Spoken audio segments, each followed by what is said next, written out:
Northwards into Wales, the Midlands, and continuing the journey northwards as we go through the rest of the day. These could prove to be problematic, so it's something we're keeping a very close eye on. Nugget and Charlie. Yeah, umbrellas up and then down, up and then down. Carol, thank you. Thanks, Carol. It's always fascinating on breakfast when we go to see places where things are made. And Ben this morning is at a brick factory because, Ben, we understand that the price of bricks is actually going up. Yeah, some might call this a niche interest, Charlie, but nonetheless, yeah, welcome to the Midlands, where we're talking about these things, because there is potentially a shortage. Some builders in the country reporting delays of getting deliveries, and that could have a huge knock-on effect for the wider industry, and particularly when it comes to house building, because we're told we need to build more. Well, Alex is a boss here. Alex, good morning. Look, we're surrounded by thousands and thousands of bricks here. There's no shortage, is there? Well, as you can see, we've probably got a couple of million bricks here, and there's a seasonality to these things. I think as an industry we manage these things pretty well. We make more bricks than we sell in the winter, and then we run those stocks down over the summer.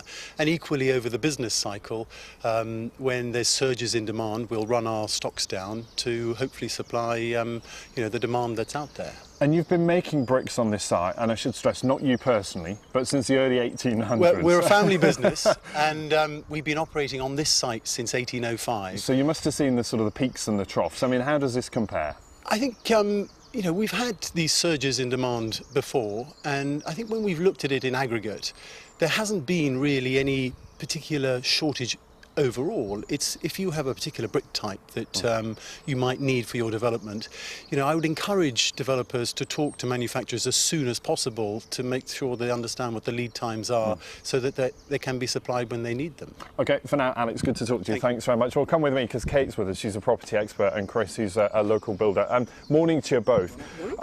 Maybe, Chris, if I start with you, because it is smaller builders that potentially are most affected by this shortage. Tell me what it's like for you. Are you seeing a shortage, and also prices going up? There's definitely a shortage, but I mean, it's something we need to be more organised with ordering. I think that's what the brick manufacturers will tell us, that we need to pre-order and get the orders in. It's more difficult for the smaller builders that are doing extensions and small one-off properties trying to get the bricks. But if you pre-order with a brick company, yes, there is a shortage, but just plan it ahead. And what does it mean for you day to day if there's a shortage? Does it mean that it takes you longer to build a house? It does. It takes a bit longer. It's longer to get started, and that obviously affects your cash flow as well. When you can't get the bricklayers going, then you're struggling to get the houses finished, you don't get your money. So it can be a bit of a problem. Yeah, and Kate, I mean, we're constantly told, aren't we, that as a country we need to build more houses. That's the only way to solve the property crisis. This isn't going to help, is it? Well, it's not, but this is manufacturing at the end of the day, and you're building a house and there are thousands of elements that go in it, so you are going to come across problems. Anybody out there in manufacturing for food, I think we've seen a vanilla crisis currently for ice cream manufacturers at the moment.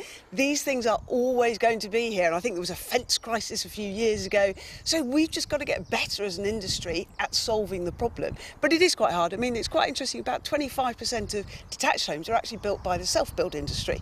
So you go in for your planning, you're not going to order your bricks before you get your planning, just in case, and then maybe you've got to wait. I was talking to some of my local guys, about 12 to 16 weeks before they turn up on site. So there is a delayed factor, but as Chris says, it's all about planning as much as you can. Okay, Kate, Chris, really good to see you. Thanks very much. So there's the current sort of state of play as far as these things are concerned. But as you can see, I mean, hundreds of them here, thousands of them on the site here in the Midlands. But these will be sold up and down the country. But clearly,